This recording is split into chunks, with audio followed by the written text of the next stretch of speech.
Let's pray. Father, we thank you for this beautiful day you've given us, and we just thank you for everyone that's come out.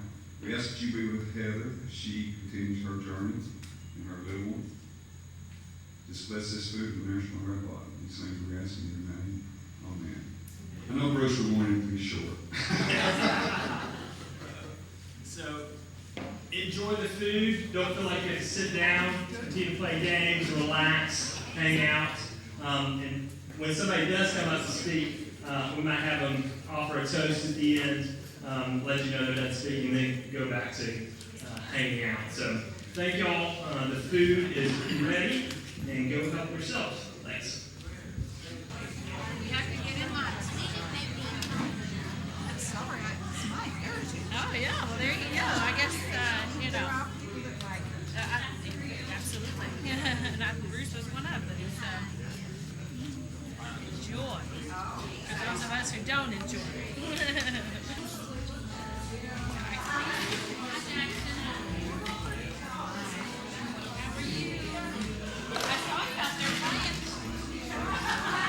One last thing I forgot to announce is there is a videographer walking around. If you'd like to share a story with Heather about Bruce, or offer to your condolences with them on camera, there is a videographer.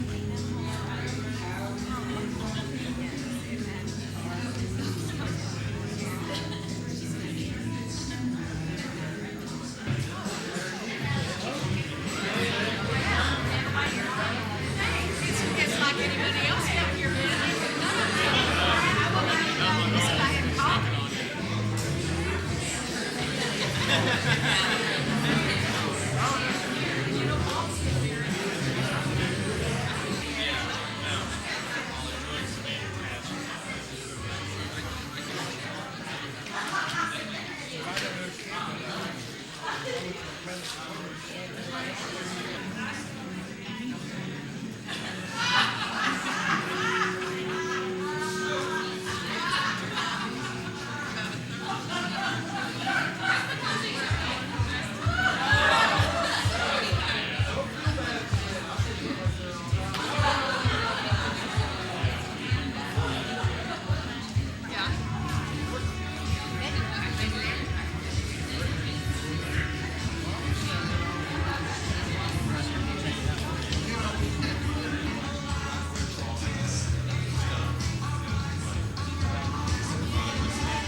is ready, especially Miss Heather.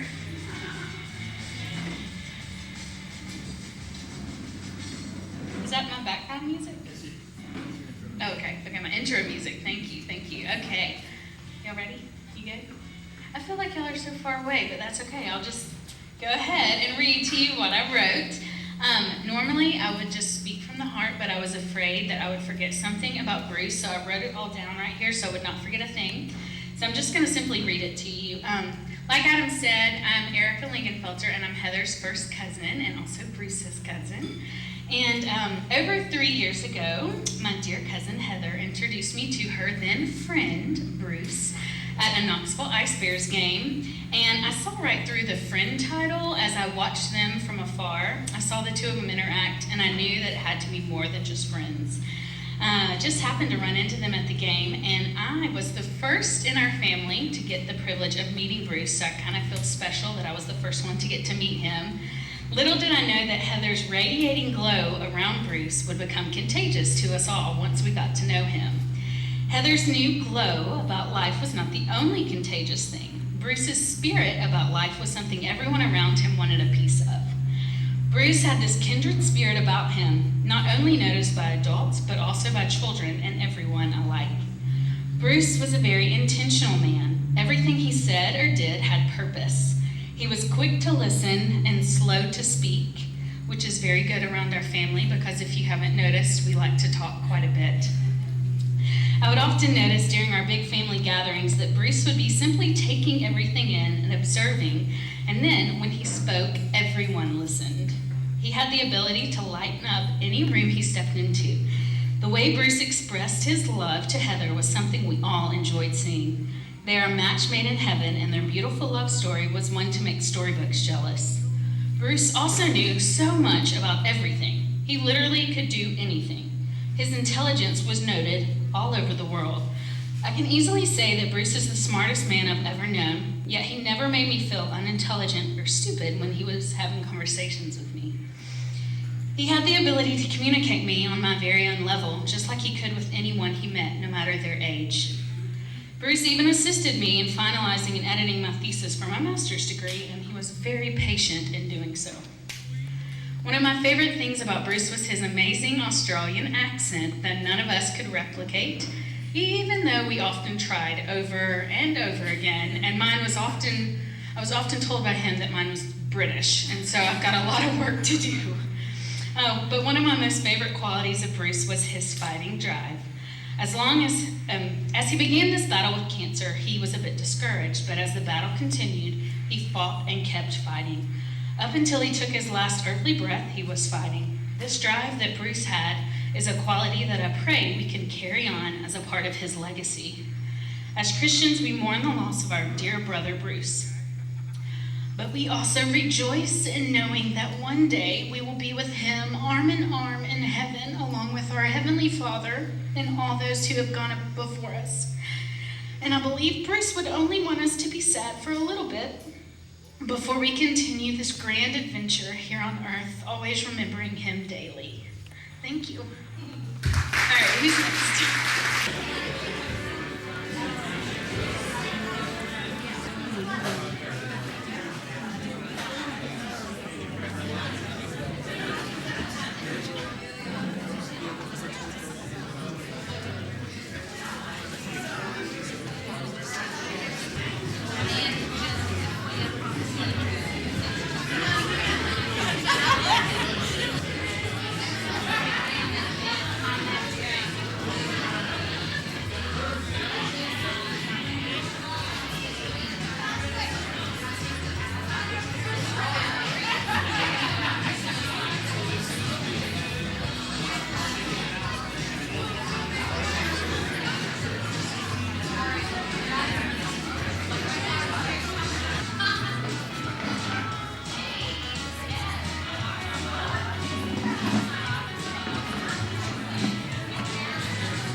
Dancing Trains of Knoxville. Knoxville is a very pretty place. it has a sun sphere that has a beautiful view of the city, but best of all are its very, very special trains. The trains of Knoxville have a secret or two. Long after everyone is in bed for the night, the trains come out to play. The whistles blow and the trains begin to sing. They sing songs of where they have been and where they are going. They sing songs of joy and songs of sadness. They sing good night and good morning. And they sing love songs to anyone who wants to hear them. Now, many people can't hear the songs because they don't want to. All they hear are the long blast of the horn at the railroad crossing. But the songs are there if you want to hear them. And because the trains love to sing, they also love to dance. Now, a train dance is a strange and slow thing for a human to understand. They swap tracks, bow to each other, go forward and backward, and bump with most astonishing grace. They dance most of the night, playing the games of the great railroad machines. Now, many people don't realize that a train is also very secret. The things it carries, only a few people know about. For example, a train loaded with tankers may be carrying a load of zebras on the holidays, who most certainly do not wish to be seen, or a coal car may be loaded with peaches and covered with a fake cover of coal. Often, snow is moved around so children who don't have it can play with it. But mostly, trains remind me of my love for someone who loves the trains for what they might really be, not for what we see, but might be.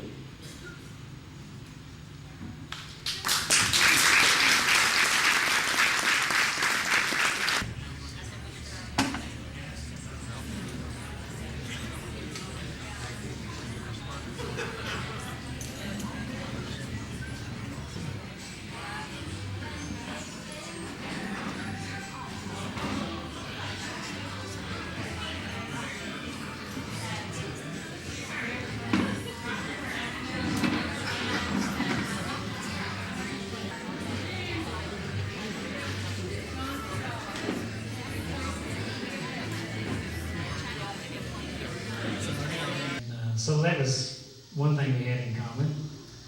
And we both had cancer. I haven't had any since 1999. And so I could kind of identify with what he was going through and how he felt about it, and getting very tired of it. And I said, well, you get sick and tired of being sick and tired. And you just get to the point that it gets about all that you can take. And another thing we had in common, younger women like to marry us. So that's another plus what we had in common. And though my younger partner, she's not able to come tonight because she had open heart surgery in January.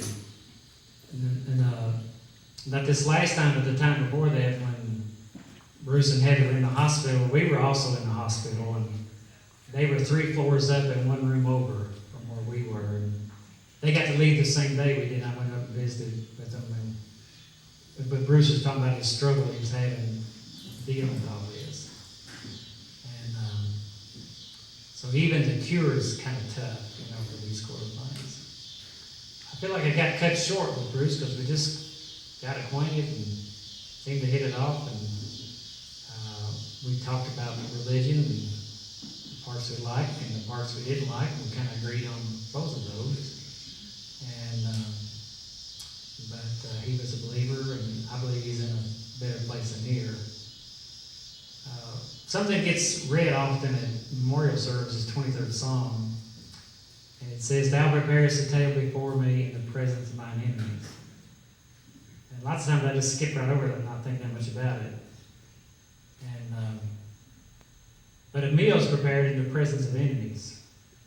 Now, if Bruce is here, he'd be in the presence of friends, so it's not the enemies here, but you never know what's outside this place that all of us may have to deal with before we know it. And so, it's in the presence of possible bad stuff that we celebrate the good stuff. And Bruce was able to look on the bright side of things and see the positive side of things, even in his most negative experience. So you have to always learn, maybe one of the secrets to life is learn how to celebrate even in the midst of enemies or trouble or things that are around you. He's a cool guy. I told him I wish I could sound like you. Everything you say sounds more interesting. I'd probably make $10,000 more a year if I could talk in an accent. Oh, okay. Well, Davey might be better, so. But as you know, he's a very neat guy. I wish I got to know him longer. I met a new church, and two guys, both about the same age, gone just since. And both guys just getting acquainted with it, gone. Feel cheated by that. But glad I got to know Bruce the time he did in his life, because all the lives here, and we're all better for it. So to keep Heather in our prayers, and Harvey, and everybody else, and so live life to the fullest.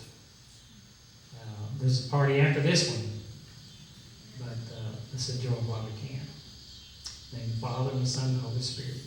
Amen.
Or have been touched by either, I guess, us or in some way.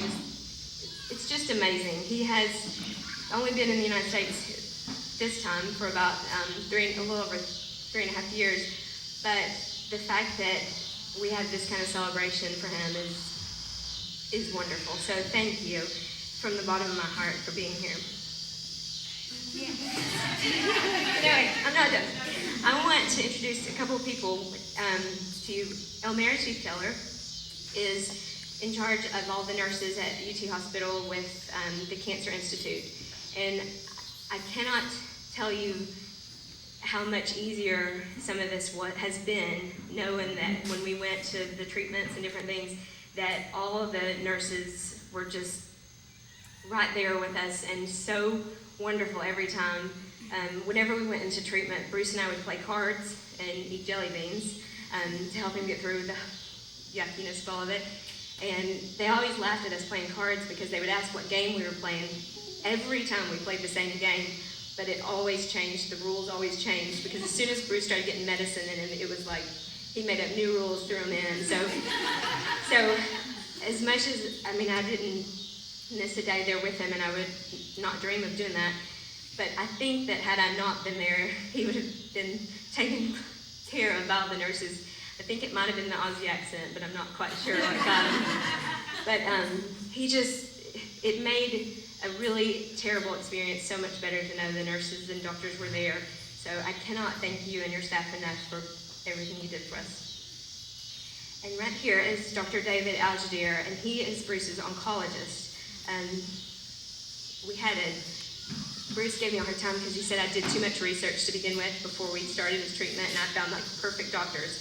But everywhere we went, and we told them that hang on, get your name, just one second. Every time we told them our doctors, our team of doctors that he had, everybody referred to it as the A-team. So we had the absolute best team of doctors that we could have asked for. But David Algedir is his oncologist. He led all the chemo treatments and that sort of thing. But more than that, he became a good friend to Bruce and I. And he's called me a hippie from the very beginning that I met him, because I tried all these, off-the-wall things with Bruce. But that's okay. He's not the only one that's ever called me a hippie. But Bruce hated going to the doctor. He hated having to go to the hospital. He hated being there. And when we went in and the conversations they had, it made him at ease, and he was laughing, and they were talking about stuff that I wanted to crawl under the table and hide, because it was obviously their bromance going on, and I just wanted to exit. But it was amazing, the relationship that David and the other doctors built with Bruce, because they knew he was a little bit uncomfortable knowing all the details. Of course, they knew I was the big nerd and wanted all the details, and so we had a good little pair. But they were so genuine and so sincere from the very first appointment that we had for them, or with them. And I just cannot, again, express my thanks to you, Barbara, and all the other doctors and nurses that we had. I don't know, it was very special, and it made, again, such a miserable experience and thing that we were going through a little bit better to know that when we went, he was going to leave smiling, which Bruce always did, but he was going to leave smiling after visiting with these guys, and I'm forever grateful. So David's going to speak just a minute. We'll get rid of Nate, so.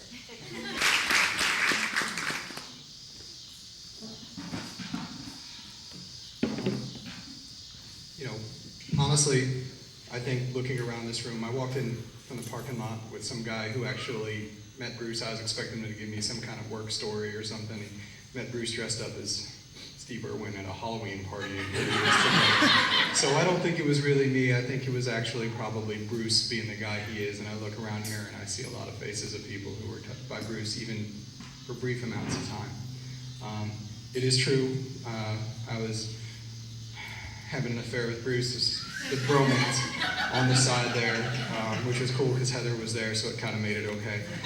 And Bruce was just one of those guys who is so smart and so funny that sometimes I even forgot he wasn't a medical doctor. He's an engineering doctor, which actually, just for everyone's information, is a lot harder.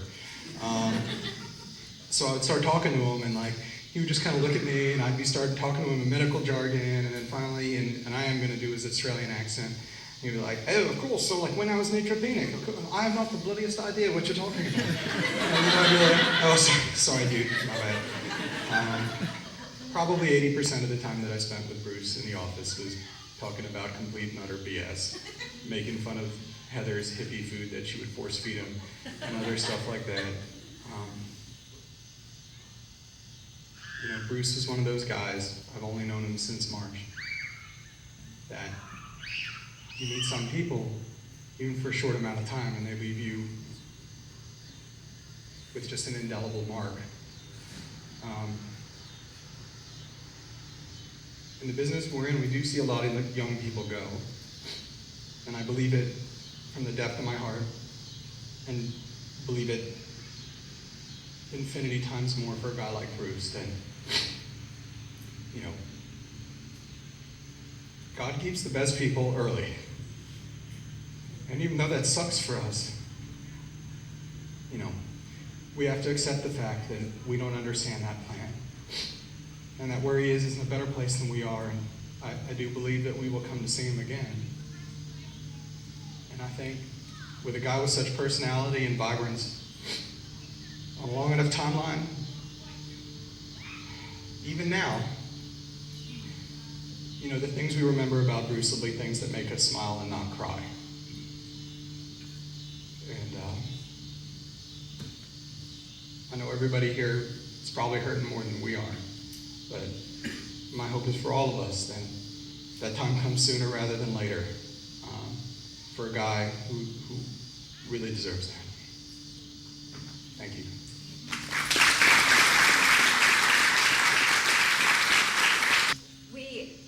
Most of you knew we were doing a live feed to Australia right now, and other places for a few people, but right now we have Ash Lipscombe, his wonderful daughter, that's going to say a few words about her dad. So, hi Ash. People that may not want to get up in front of the microphone, and I understand that because it took a lot for me to speak on a microphone tonight, even though normally I wouldn't mind. But if there's somebody that, I know this is going to make it harder for the live feed, but if you just want to stand up and share a story or something about Bruce, because I'll tell you, even after everything happened and we were in the hospital on Friday, it wasn't, we obviously were sad, without a doubt, but I promise it was within about 25, 30 minutes we were laughing about something Bruce had done or said. So I know a lot of people have stories, and so if you'd like to just say a couple words, then you don't have to have the microphone, you just stand up where you are. I'd love for you to share.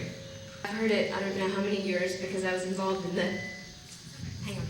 I had a professor and a friend and mentor, pretty much any category he fits in.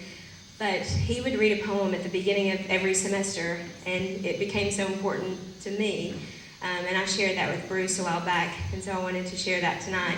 And Dr. Gene Hayes is here, and I'd like for him to share this poem, because for him to read it, it just is so fitting, because I heard him say it so many times.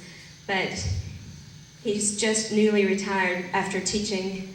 I know he did camp for 38 years, but taught at university level for 45 years, and it's just, I could go on and on about him. And he never got the chance to meet Bruce, but Dr. Hayes and I have had a relationship over the last 20-something years now, and it's just, he means so much to both, and Bruce always knew how much you meant to me. So I'm really honored that you're reading this tonight. Thank you. Isn't this a wonderful place? I think I'll see if I can just stay here for the next 30 years since I retired. Take a look at the beauty here. I've known Heather for a few years.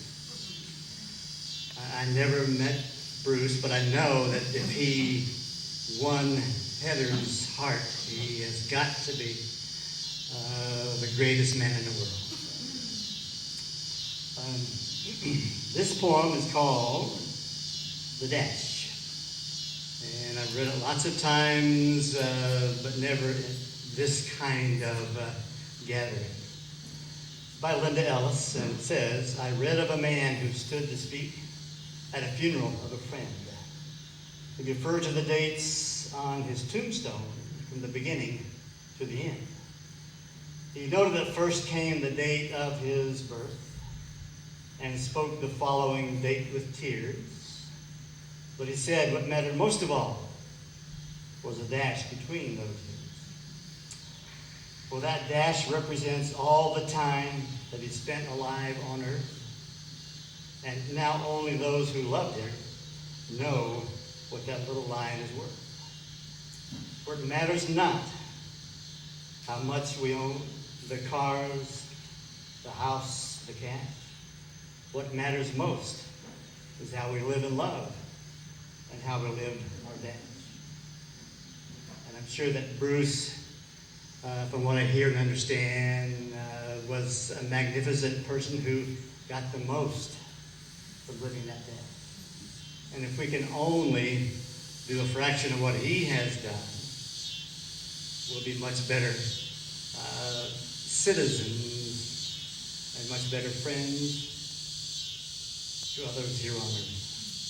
And Heather, I've missed you and I haven't seen you for a while, but she was one of my all-time favorite students. She was intelligent. She would not mind arguing with me about some points. We still have one we haven't settled yet, but we'll get to that sometime. Thank you very much for allowing me to read this one.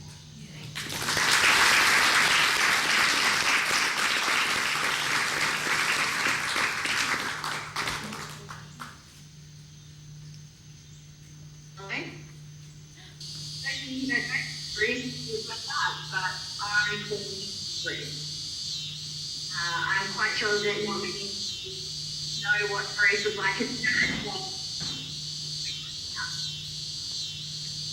when we were little, that's nice, tell us a better story. We would get tucked in so quietly. Sometimes I was so worried I could get out of bed in the middle of the go to the bathroom.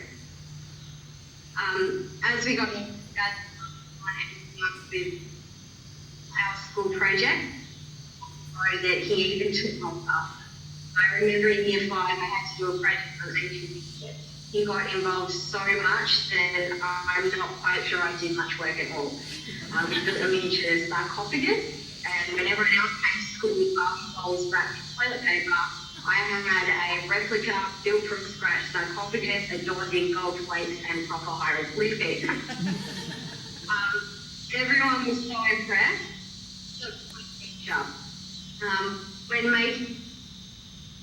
When marking my project, your dad got an A.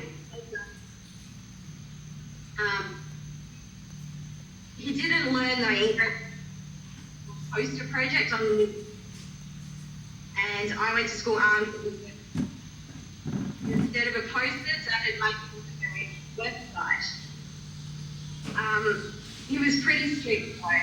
I remember on one occasion, I must have been around 8, had been to the market buying groceries, and he bought a jar of being 8, I thought it was great, and armed with a spoon, I locked myself into the pantry and Dad called me down to ask if I was hungry, which I denied. He let out a huge sigh of relief and told me that was great. I thought I was off, but then he kept talking.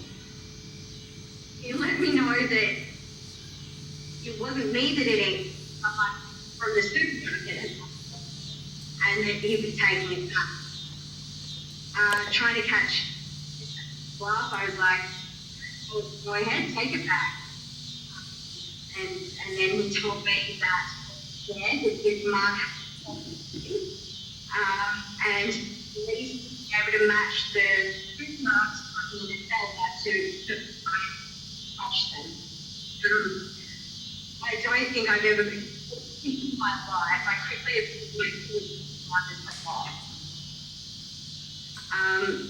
Dad was always there to run my brother and I to social events, to school play rehearsal, and to sporting matches. Can everyone still hear me? Yeah, we can hear you. You're in and out. We can hear you. You're in and out. Yeah, Dad was always there to run my brother and I to social events, to school play rehearsal, and to sporting matches. He was there for whatever we wanted, except teaching me to drive.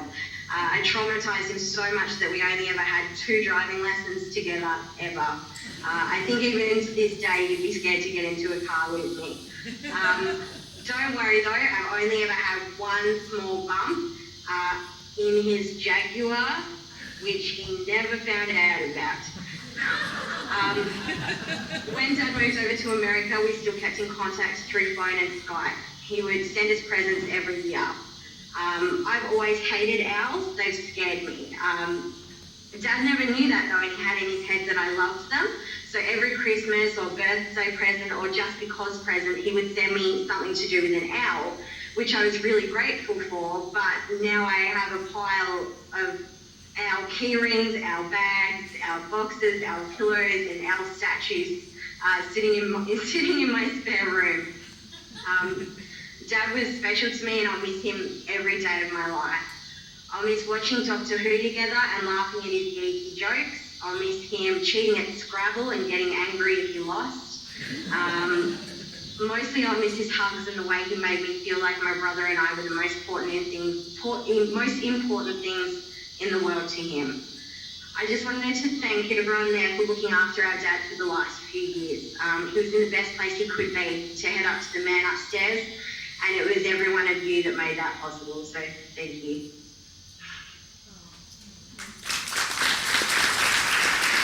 That we had Bruce in our life was absolutely incredible. I probably couldn't have, Jim and I, either one, have handpicked a better person, a better soulmate, a better friend for Heather. Heather was one of those that would just bebop around, and we might not see her for 2 weeks, we might not see her for 2 months, and then all of a sudden she was with us every day for 2 weeks. And that was Heather. You just never knew. And one particular afternoon, it was on a cool Sunday afternoon, and Jim Jackson and I were getting ready to go do our recycling. We were trying to be better people and recycle, and so we had our jackets on, and all of a sudden there was a knock at the door, and it was Heather and some guy. And so we never knew who Heather was going to be with, so it was just a friend. So they proceeded to come in and sit down, and we decided, well, we weren't going to go do our recycling anytime soon, and so after 2 hours, we figured out what was going on. And it just so happened, Jim being in the tire business, got a call where a gospel bus, they had 2 blowouts and were going somewhere, so he had to get a service guy. And while he was in the dining room on the phone, Bruce says, well, I guess we just ought to tell her while we're here. And he looked at me and he said, we're soulmates, and I've asked Heather to marry me. And I just sat there and I said, seriously? I'm like, is this a joke? Are you guys kidding me? And so that was kind of their whirlwind relationship. And that's how it started. But one story I want to tell you, and Bruce was as determined as, for all of you know, my husband Jim is. And 2 summers ago, our dryer went out. And Jim Reel, who can fix anything, started talking to Bruce and said, I think we can figure out what's wrong with this thing. Well, 2 months went by, and I would haul all my laundry out to wherever I was going that weekend and would say, can I please, I've washed these clothes, can I please dry them?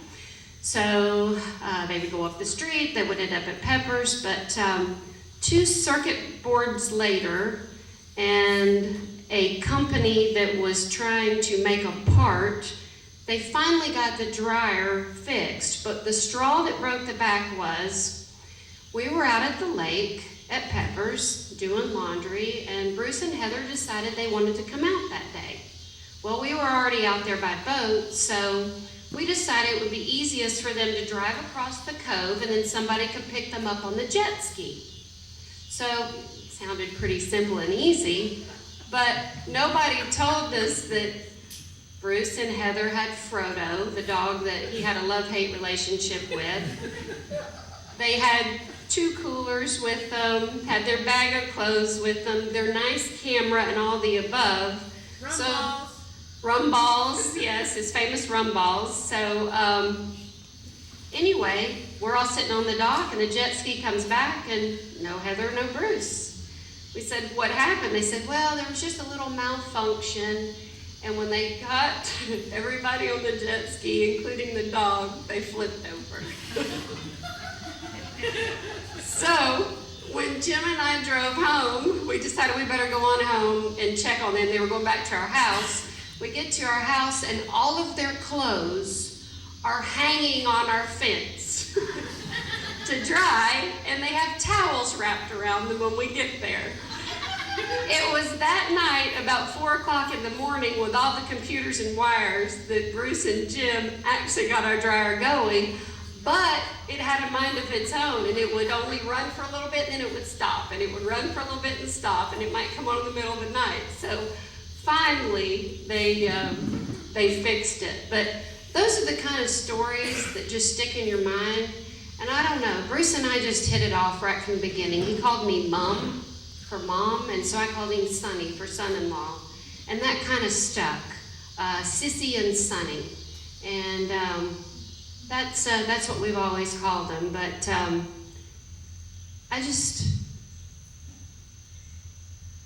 Bruce had a happiness about him. When he walked into a room or to a house or to a party, he knew everyone.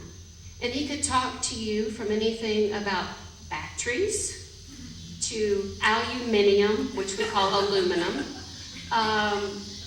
to the simplest things. Sometimes he'd get way over my head and I'd look at him and I go, okay, you lost me. Let's bring it down and talk here. And he could do that. And so we're going to miss him. But we can't wait to meet little Javi, as he would say, and hope that Javi has that same spirit that can live on. So thank everybody for being here. Everybody means the world to all of us, and day by day, minute by minute, hour by hour, and we'll get through it and we'll have Bruce. So here's to Sunny. Story that Bruce had written for me. I'm JC. I'm Heather and Bruce's niece. I live in Florida, so I wasn't as privileged to spend as much time with Bruce as my cousins and my little sister are, but it didn't take me long to realize how much of an incredible man he was. I remember I was born and raised in Tennessee, and me and my little sister we'd always have one-on-one conversation. You have that bond with your sister, and we would always, we talk. Does Heather have a boyfriend yet? Is Heather gonna get married? That would always be something that we never really thought was coming. Just Heather kind of was always that solo person, but that was so when Bruce came into Heather's life, we kind of knew, okay, this guy's got to be pretty awesome for Heather to, open up and really connect with him. And he was, he's so inspiring in so many ways. He's so intelligent and funny. He just had so many great qualities, matched into one just awesome man. And I could always see when he would be around all of us kids, I think they're down there, but all the cousins and then me and Anissa, and he would just really, he could get along with anybody. And you knew that. You knew it right as he walked in the room, and he just had this glow about him that just, it was, inevitable. And I just, sorry. I know that everything happens for a reason, and he came into my Aunt Heather's life for a reason, and he blessed our entire family for a reason. And he's in a much better place now, and he left so many memories for all of us, and he touched all of us who were privileged enough to know him. I mean, so many things run through my head when I think about him. I was, as everyone else is, I was infatuated with his accent. And I love the way he said, Corona. He would always have a certain way of saying things, and he would always say bloody and different things like that. I was just really into his accent. But there's just so many just great things about him that he left here with all of us. And I know my speech has kind of been everywhere, but I just wanted to come up and share with you, kind of what everybody else has shared, how wonderful he was to everybody, and that he's with God now. One of us will, or one day all of us will be privileged to be with him and to see him again. So thank you. And we send our prayers Heather's way for strength as their wonderful little baby comes into the world. And, just having Bruce's genes, and it was just going to make him much more of a wonderful little boy. Thank you very much. His nurses, but I've known Heather since she was a little girl in the Lingenfelter, so she's been around a long time. But and we get to see a lot of people at the Cancer Institute. Heather, you know how many people come through there every day. It's a very busy place. But something I always said about Bruce, his eyes danced. They just danced. There was something about his eyes that were just magical, and I don't even know. At times I know he felt terrible, but we never really knew that. He wouldn't ever say much. And it seemed like you all were always in the same chair. I don't know how you managed to do that. There's a zillion chairs there, but they're always on the left as you come in the room. They would be in that chair playing cards and acting like nothing was wrong. And we never could figure out who was winning or what they were playing. And definitely didn't know the rules. But it was an honor to get to take care of him. I know that David Algedir feels the same way. His surgeons, the whole team loved him and loved you. Very special people, and it was a blessing. And from the bottom of our heart, thank you for choosing us. We really are honored. It was amazing, and in such a short amount of time, he blessed us in ways that we would have never imagined. And I thank you, Heather. I do. Love you.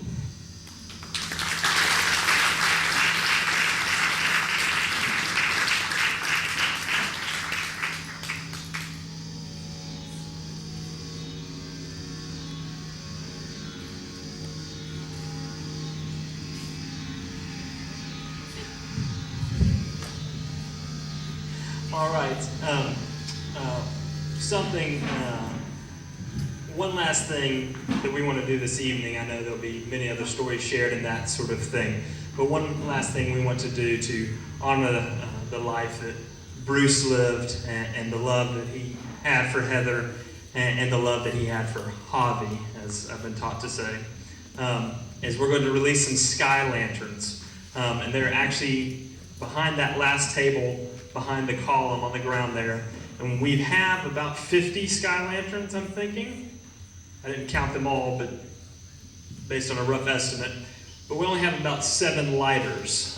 So you'll have to pass the lighters around. But the idea is we're going to step down here into this big field. And if you don't know what sky lanterns are, if you've ever seen the movie Tangled, they're featured in there. We do, to make it a little bit easier, hopefully easier, because I'll share this. Earlier, Debbie, his sister, and I were testing one of the lanterns out to make sure it was going to work okay. Needless to say, we had a little issue with it, and it went up in flames. And I said Bruce was probably somewhere going, making the fire bigger, just to give us a hard time. But we decided to get these little candles.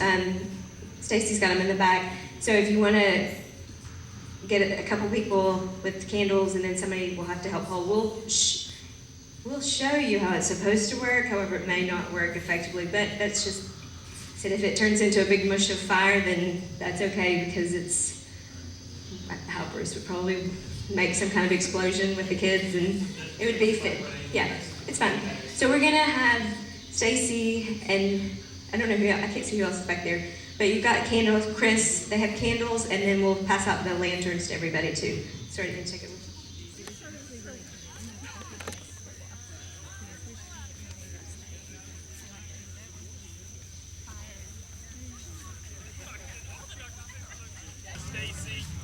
Okay, can everybody hear me? So you want to make sure that your balloon lantern is unfolded and that you can get air inside it. And then what you're going to do is the wax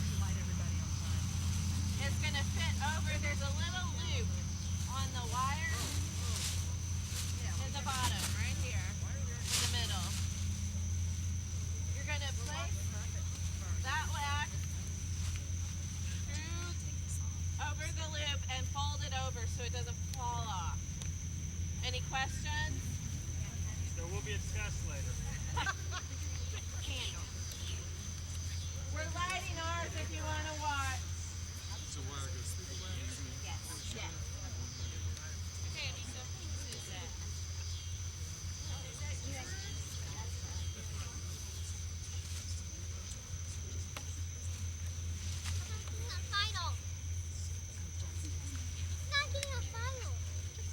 It's heating up, and the air inside is heating up. Oh. You know how hot air balloon works? That's got lots of. Well, that actually can eventually, or does it just It just makes it control the air.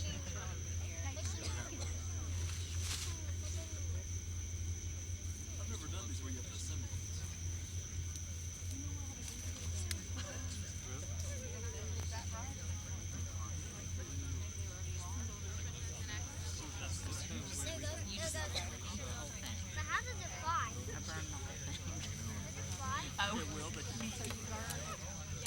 hot air is less dense. Or the wax. Educationally speaking. Yes, hot air as it goes out, fills that. In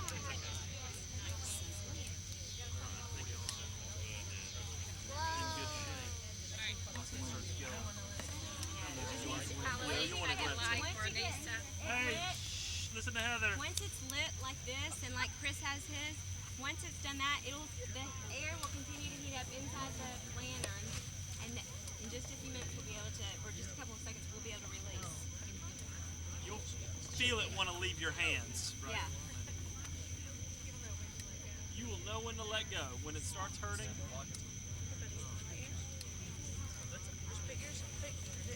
know a lot of movie references. Has everybody seen the movie Up? We're going to do that later. Yes, that was one of my favorite movies. You got a big flame on that one. Woo! That's a. we got a, That one's heating up. got a flamer. That one's good. That one's getting ready to go. So, Heather, do we need to go closer to the lake? No, once they Yeah. it's not going to go to my house. They're biodegradable. Exactly. It's radar Burn in. over the We have GPS on this. And goes up like There we go. There we go. Oh, look. Oh, wow. Okay, all right, Lisa, we got another drop. Hey, you got air control first at the top?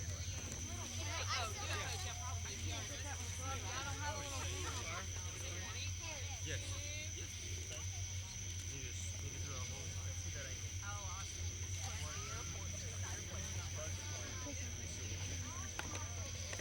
Oh, look. Way to go. Hey, Miller. hold it up higher.